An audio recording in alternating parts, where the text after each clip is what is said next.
Hello, everyone. Welcome back to the Spirit of Prophecy podcast. Appreciate you joining me today as I do another documentary review. And today I'm going to be doing a review of the documentary Man of God, Part 2 on spousal discipline. If you have not seen Man of God 1 yet, make sure you check that out. It's on my YouTube channel.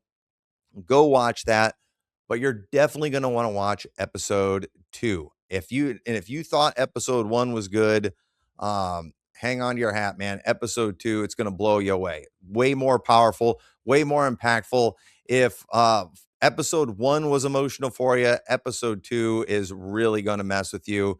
It is dark. I'm just going to tell you right now, it is dark. But here's what people need to understand. This documentary is just that. It's a documentary. It's not Paul just making up a story. It's him telling the actual story. And therefore, the subject matter is going to get very dark.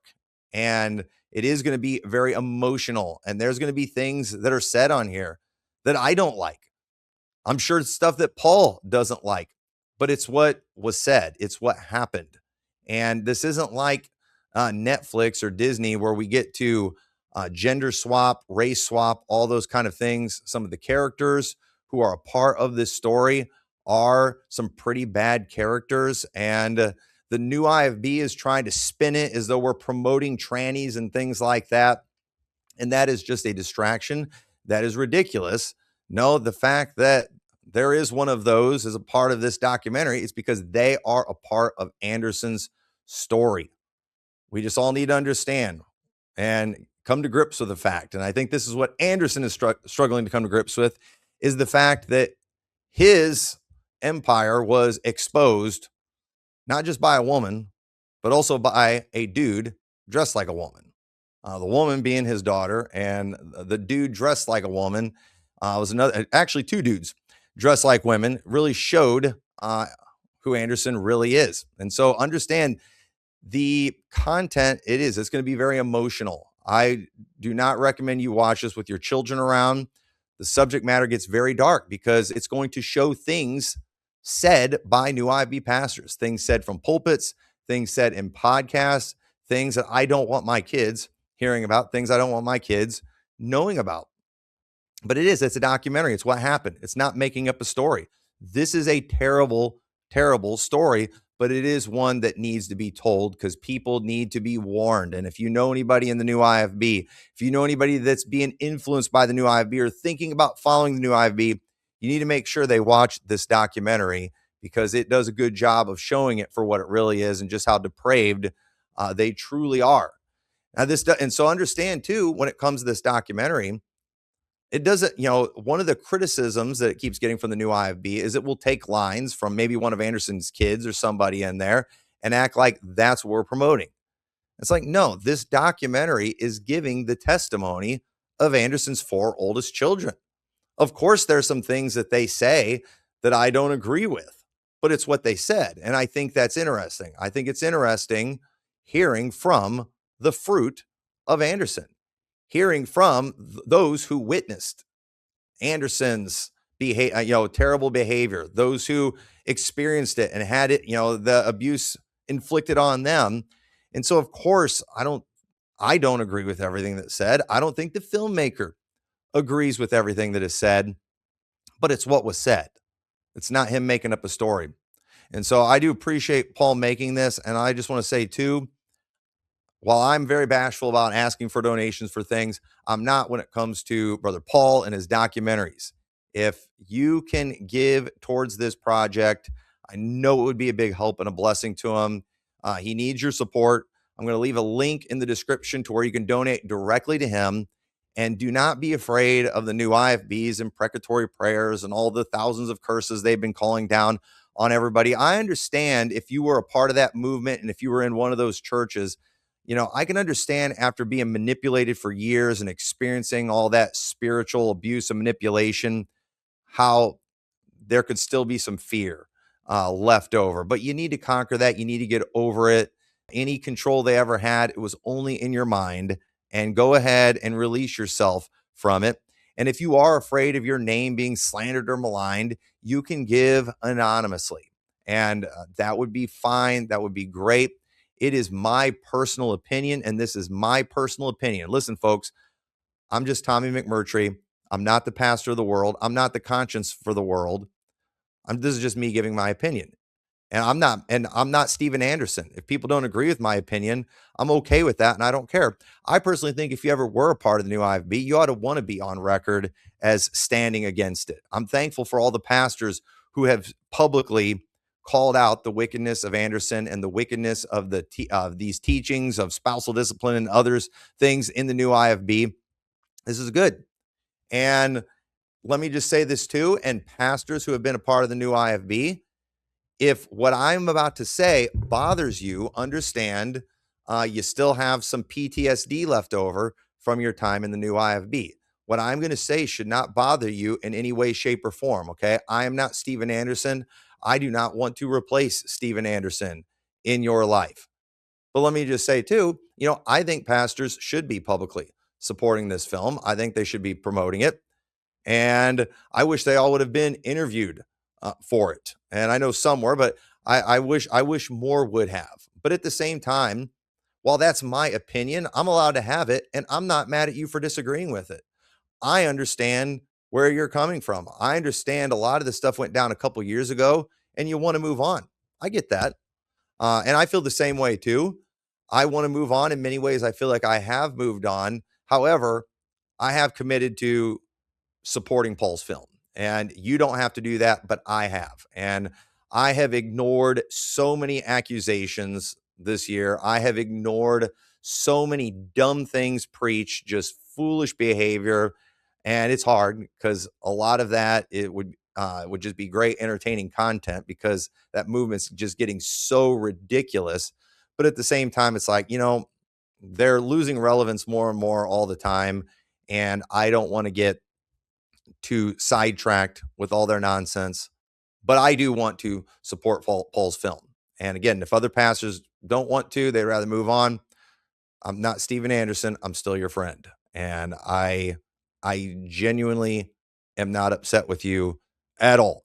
But at the same time, I would love to see you all promote this film. I'd love to see more people give towards this film, but I get where people are coming from. So please understand that. And I get very annoyed at those who overreact to me ever disagreeing with somebody as though I were Steven Anderson and trying to control them. No, it's just me giving my opinion. And I have some pastor friends who have told me they don't particularly like this film and the idea of it. And guess what? We're still friends because I'm not a pope. I don't want to be a pope. And, but at the same time, they're allowed to promote their ideas. I'm allowed to promote my ideas. And in my world, we're still able to be friends when we do that kind of thing. So understand when it comes to this documentary, one of the criticisms the previous one got, and I'm sure this one will too, because these people, they only have so many tricks that they use, is they will take certain lines in there and say that we are promoting what is being said. And I don't think these people understand what a documentary is. First up, a documentary, it's documenting what happened.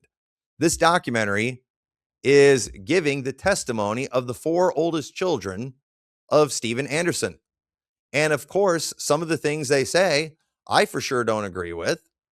I'm sure Paul doesn't agree with it either, but it's what they're saying. It's their opinion. It's how they view things. And I think it's important that we hear from the fruit of Steven Anderson. And if they say things that we don't technically agree with, it's still what they said. And so we're getting accused of promoting trannies and things like that because of trannies on here. But I'm sorry, this isn't Disney. This isn't Netflix. We don't gender swap. We don't race swap and things like that. And I get it. Part of Anderson's story involves some pretty dark, depraved characters. But that's just a part of the story. That's what happened. That is who his children went to expose their dad. And I think part of it is just Anderson. He does not want it to be said that his ministry was exposed by a woman, his daughter, and a dude dressed like a woman. And I guess we should probably say 2 dudes dressed like a woman. These are the things that showed us what Anderson really was. And I don't like that, but that's what happened. And so this documentary is not making things up. And so there's all kinds of things that are said on here, that are seen on here, that of course I think is terrible, but it's what happened. And so it's interesting, though, when you watch this and you look back on some of the preaching, we all liked his fiery preaching. We love that. That's one of the things we loved about him, even though sometimes, I'll say for myself, it sometimes seemed a little over the top. But for me, it was very easy to excuse because, you're just glad to hear somebody going against the culture, somebody who's counterculture. And, at the same time, too, surely he's just firing us all up. This isn't, motivating people to just take what he's saying literally, even though I guess it was. I never took it that way. I grew up listening to preaching like that, where they would use over the top extreme statements, and it was just fiery up kind of stuff. But now that we know what was going on in that home, going back and listening to that preaching, you hear it in a different way now. I'm hearing something completely different than what I heard when it was originally being preached. And so understand, a lot of these preaching clips that are on there, I would not assume that Paul is saying this preaching was bad. No, these preaching clips that he has on there are ones that I think we all heard in one way. It's just like, let's fire each other up, let's rile everybody up. But it's so interesting hearing those same things now that we know what things were really like in that home. But people will try to claim that Paul's now against spanking or something like that. That's ridiculous. And if you listen to all the documentary, you'll see that that definitely isn't the case. But it is also very interesting when you're watching this documentary, listening to the things that the kids would say about him, followed by Anderson saying those very things from the pulpit. And it's so obvious they are telling the truth. When you hear them all in different times, different places, telling the same story. And then when you see it backed up with clips of Anderson basically confirming many of these things, it's pretty fascinating. And it takes a lot of Kool-Aid to think that they're lying. But I think probably one of the best lines in the movie is from Miriam. And I don't want to give too much away, but she talks about just how fun and charming her dad is until he isn't. And that is so consistent with John's testimony that they have tried to use to prove he's lying and inconsistent. In fact, I had one of the pastors trying to point out how John was lying because he said all these good things about his dad in one video, and then he said these negative things about his dad in another video. And I'm like, hang on a second. I'm pretty sure what he was saying is most of the time his dad was a pleasant individual, but then there were times when he was horrible. That was the impression that I got. But there's what they do. They try to use those as conflicting testimony. No, there are people out there who can be great one day and horrific the next day. And the fact that they are great one day does not absolve them of crimes they committed on that other day. And so the way Miriam said it, I mean, it was not only did it make just total sense, not only was it consistent with what John had said, but it's consistent with things that we've seen too. And let me just say this. Hey, new IB preachers, remember when we were at the pastor's family retreat in Phoenix at Faithful Word? Do you remember when we all saw Anderson flip out on that guy he paid thousands of dollars to come teach about statement analysis and stuff like that? Remember how weird that was? He paid a guy thousands of dollars to come teach everyone on statement analysis. And then when that guy didn't agree with Anderson about an analysis, when the teacher didn't agree with, or when Anderson didn't agree with the guy he paid to come teach, Anderson got in a big argument with him and threw him out. Do you remember how weird that was? We all got to see a little bit of that day.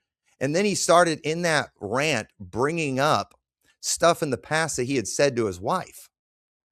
And I'm just like, and it's at the same time, it's just like, well, that was inappropriate, said to his wife. Yeah. So why did he pay a guy thousands of dollars who had said inappropriate stuff to his wife to come teach all these pastors things? You remember how weird that was? But again, when you hear these kids' testimony, that's one of the things that kept coming back to me, where it's like, I saw a glimpse of that. And again, at the time, we all loved them. You try to make excuses. But let's just say all these years later, that was super weird. that was super weird that day. And it's one more thing that just, it's a memory that, now that I have, that when I hear these kids, it's like, I believe them. I understand what they're talking about. And so this movie, it's going to mess with your emotions. It is awful hearing the kids describe the marriage. I mean, it's going to make you sad. This movie is going to make you sad. It's going to make you mad. I mean, it's going to disturb you.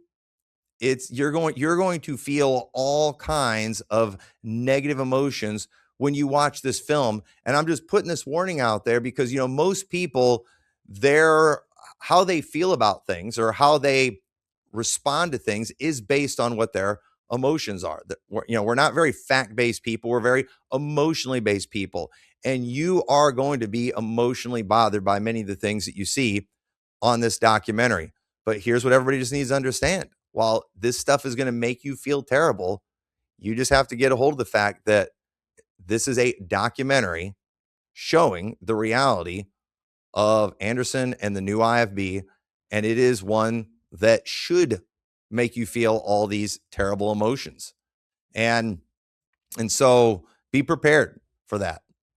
And another interesting thing too, I wonder, has the church asked Anderson about whether or not it's true that Zuzana tried leaving him, but she couldn't get the kids to testify on her behalf? That's pretty interesting, especially when you hear some of the clips from long before all this went down, about marriage and about qualifications and things like that. You're definitely going to want to see that. Some of the claims Anderson makes in this documentary, I mean, clearly just gaslighting people, trying to just victim shame people, because he has to defend abuse, because if he condemns abuse, he's going to be condemning himself. And just the one line he did in there too that I think is just terrible. He says, if you married a piece of trash, talking to the women, what does that make you? He's basically implying you're a piece of trash, as though a guy can't change for the negative, as though a guy can't deceive. And listen, ladies, you have a responsibility to seek counsel. You have a responsibility to do diligence. And you better, listen to people like your father and people who love you and your pastor before you marry a dude, because when you do get married to somebody, you are stuck with those people and you need to do everything you can to make sure they're not a piece of trash. But at the same time, if a woman does get fooled into marrying a piece of trash, or if a man becomes a piece of trash, what if he starts drinking? What if he starts doing drugs after they get married? That can completely change a person. And understand that does not mean she deserves to be abused. Do not make people feel like trash just because their husband's trash. But I think we all understand why Anderson would say something that ridiculous. But one of the things too that is just, on one hand, funny, this would be hilarious if it weren't for the fact that it's serious. But this documentary makes Shelley look so bad. Watching his evolution on his beliefs about, beating your spouse is hilarious, but sad at the same time, knowing that he's probably got the most gullible of all the church members in the new IFB. And watching him from before the allegations, condemning spousal, or beating your spouse. I won't call it spousal discipline, but beating your spouse. I mean, just condemning it. And then after the allegations, well, I can't condemn it, to then later basically saying we need to get to where it's not weird, it's not taboo or whatever. It's fascinating. And one of the lines that I have in there that I stand by and is true, and that is that in the new IFB, Anderson is the standard. Anderson is the standard. When they thought Anderson wasn't beating his wife, beating your wife was a terrible thing to do. When they found out he might be, I can't really say for sure. Now that I think they all know it, it's fine, because he is the standard. Anderson is the goalpost in the new IFB. And if they find out something terrible new about Anderson tomorrow, that's terrible, they will adjust their teaching. I can promise you that. They will adjust their teaching. They will adjust the qualifications of a bishop. If his wife ever leaves him, they will adjust the qualifications of a bishop. They will join the club that says a Jezebel doesn't have the power to disqualify a man. I've heard preachers say that before.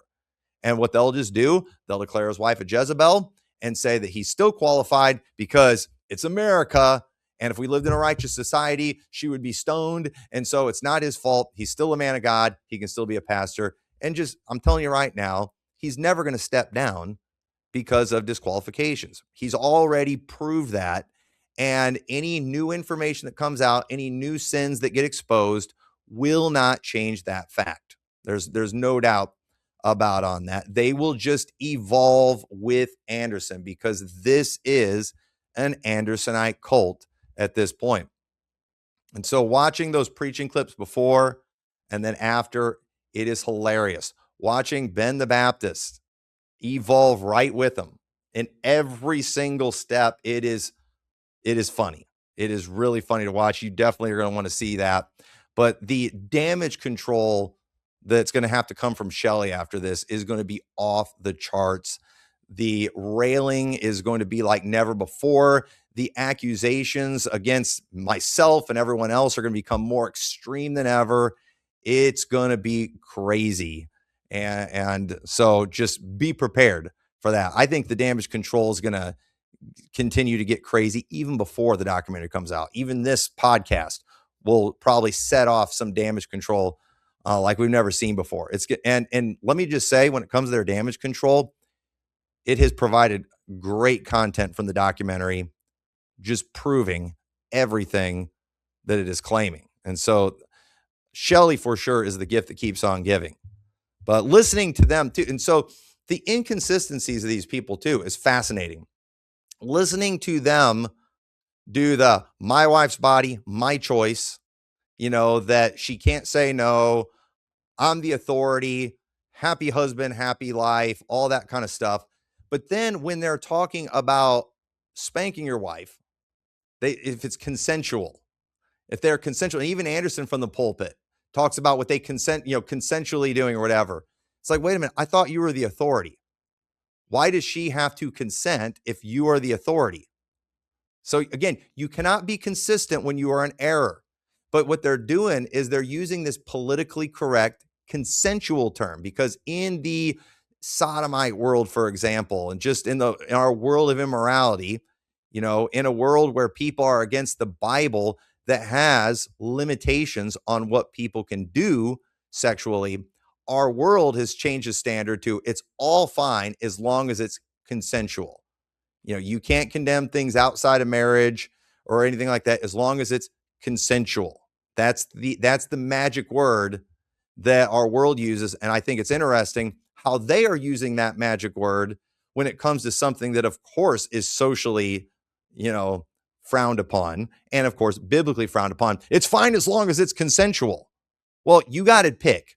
Which is it? Do you have power over her? Or an authority over her? Or does she have a say as well? So it's so funny the way they all are the exact same in their inconsistency. Okay. And why is that? Again, because none of them are thinking for themselves. They're all just repeating Anderson's lines. But one of the great Shelley lines in here too, and some of you have probably seen it before when he's talking to John and he says, look, every woman is irrational. Every woman runs her mouth. Every woman says the dumbest crap. And I just think that's funny because it's like, okay, I think I now understand why you are the way you are about women. And is that how he feels about his wife? Is that how he feels about his mom?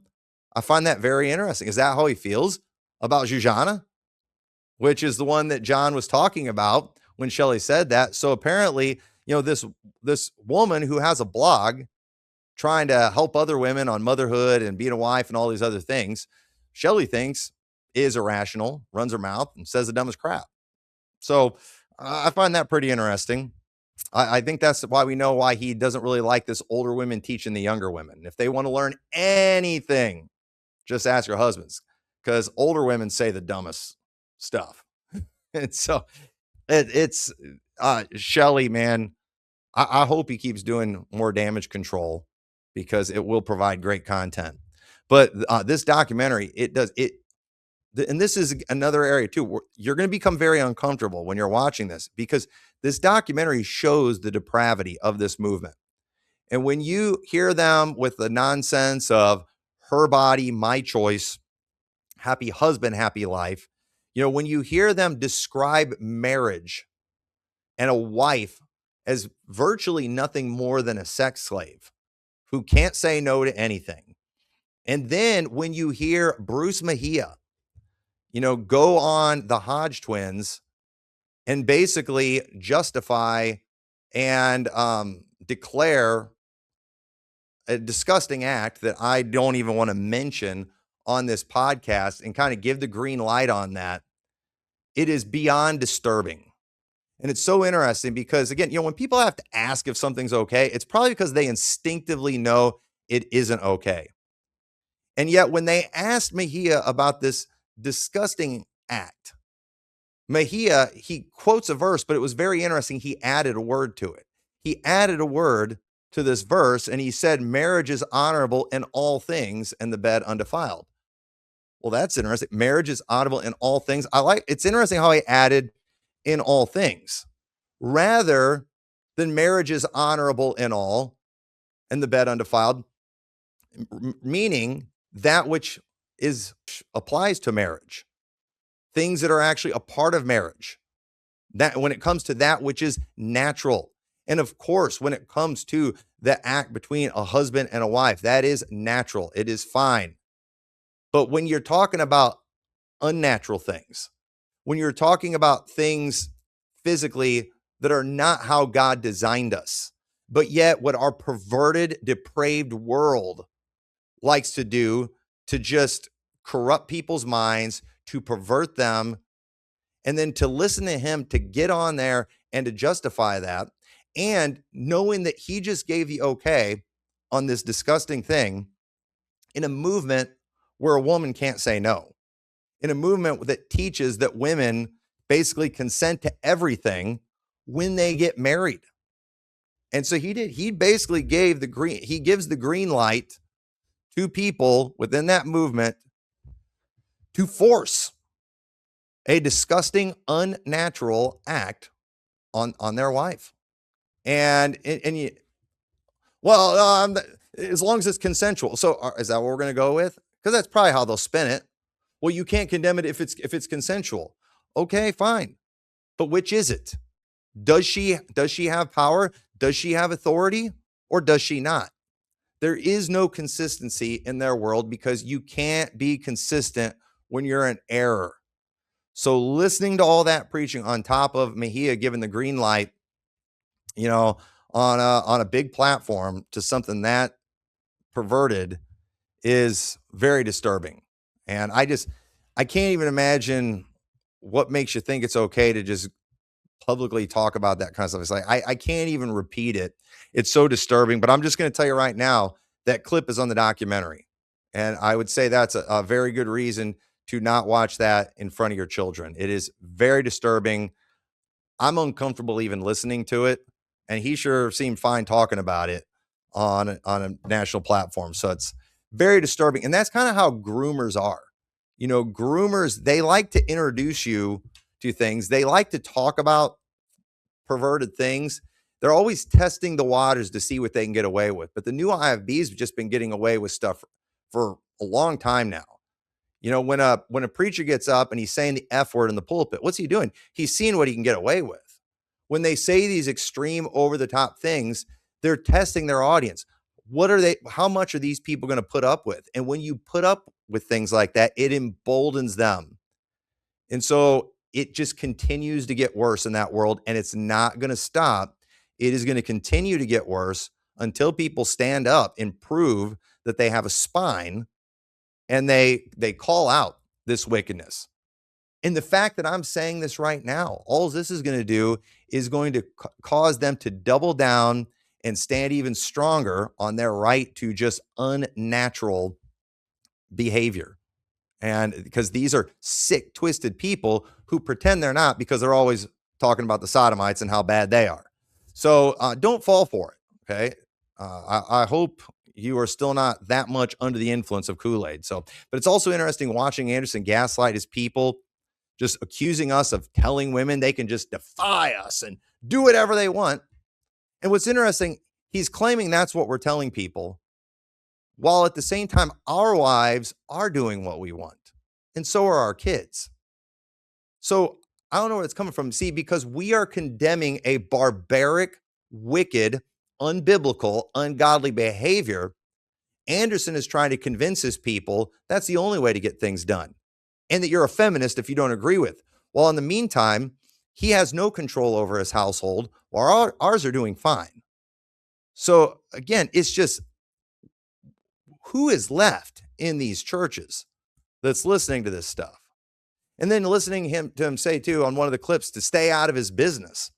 It's pretty ridiculous when he's publicly putting himself out there as an example, when he's pretending that what he's preaching is biblical. No, you are an influence. It is more common in the new IFB for husbands to not sleep in the same bedroom as their wives than it is in the IFB. Why? Because Pope Anderson practices that in his marriage. People follow the stuff that he does, and it's going to be more common for them to abuse their wives as well and divorce their wives and all the other depraved stuff that he promotes. And so, of course, people ought to stand against this. And of course, people should point out his results. Of course, people should point to the fruit, because it doesn't work. What Anderson is preaching, not only is it not biblical, it doesn't work, and the proof is in the pudding. And so understand, spousal discipline is not taught in the Bible. I grew up in a Baptist home. I have many Baptist preachers in my family. I have been around Baptists my entire life. I've never, until the new IFB, heard any independent fundamental Baptist preach in favor of spousal discipline. I have heard a couple of rumors in my life of people who supposedly did, and everybody always thought they were weirdos. And there was never confirmation, because people who would do that, of course, they're not going to be open about it because it's embarrassing, because everyone knows it makes you a weirdo and a freak. And it could really help your wife out in court proceedings if she decides to divorce your backside. But again, if it's biblical, why are we ashamed of it? If it's biblical, why don't you tell everybody that you're doing it? Why you got to play word games? Why do you got to pretend it doesn't happen? Why is it that when I'm asking you about it, you're going to tell me you've never laid a hand on your wife? You never laid a hand on your wife? What does that mean? Well, obviously, that means in an unbiblical way. And then to go to verses about a maidservant and about how she gets to go free if you knock out an eye or a tooth. That's where you draw the line to your wife. And that right there shows the new IFB, they see wives more like a sex slave than they do a person that is a human, a person who is one flesh with you, the mother of your children, daughter, a soul, a child of God. They do not see women in that way, and it's obvious in their preaching. And so it's interesting, too, how Anderson doesn't want to take responsibility for someone he's raised and pastored. He'll refer to them as a person in another state. And the hypocrisy, folks, the hypocrisy is off the charts. The new IFB, they've been just trying forever, even though I've already done it, to get me to condemn someone I've never met in person, who's never been in my church, who lives in another country, who has gone off the deep end and gone completely insane in a way that I don't even understand, and I don't even want to understand. They want to hold me responsible for him, but at the same time, we can't hold him responsible for a guy who lives in another state, who he raised, who he pastored for years. His literal physical fruit and also his spiritual fruit. Oh, and by the way, the one that they want to hold me responsible for is also his spiritual fruit as well. So, folks, the hypocrisy is just off the charts. And this documentary shows their hypocrisy. And the reality is they reveal it on a daily basis, but so many choose to just drink the Kool-Aid and to ignore it. And on this documentary, you will see a part 2 where Anderson refers to my wife as evil trash. But you know what you'll never hear Anderson say when it comes to my wife? You know what you won't hear him say about her? wants you to judge her fruit. He won't do that. He won't tell you to judge her marriage. He won't tell you to judge the children that she has raised. He won't do that. Okay? We will do that with him. Judge his fruit. And you know what? Do that with me. Do that with my wife. So he'll call her evil trash, but at the same time, he won't tell you to judge her fruit, because the last thing he wants are his people to all of a sudden become fruit inspectors and to start knowing people by their fruit, because that will reveal many things that he does not want you to know. So in closing, I just want to point this out too. Steve has another MASA conference, another Make America Straight Again conference coming up. And let me just say, Steve, I hope you can succeed in making America straight again. But can I suggest you start with making Andersons straight again? Maybe that's what MASA stands for. And until you learn how to handle your own home, maybe stop trying to fix the country. And so that's all I have for this documentary. I don't know if there's an exact date on when it's going to come out yet, but when it comes out, we will definitely let you know. And this is going to be a very powerful, hard-hitting documentary, and the crash outs and damage control from it are just going to be off the charts. And those of you who just like the soap opera, you're going to love it. But either way, understand that there are real victims here. And this is a really sad thing. This isn't about getting vengeance. This is about stopping more people from getting hurt. And so I hope you will support this documentary. I hope you'll share it on social media and all that. But I hope you'll give to it. Please donate if you can to this documentary. Let's help Paul get this thing across the finish line. He's got 3 more episodes to go. Let's make this one a huge success. So I know this is tough stuff. I know this is very uncomfortable, but this is something that I feel obligated to cover as somebody who at one time supported the new IFB. And I hope that those of you who are a part of it will do what you can to support this and make sure that more people are not hurt by this weird, carnal group. And so thank you so much for watching this. I hope it was helping a blessing. God bless. See you all next time.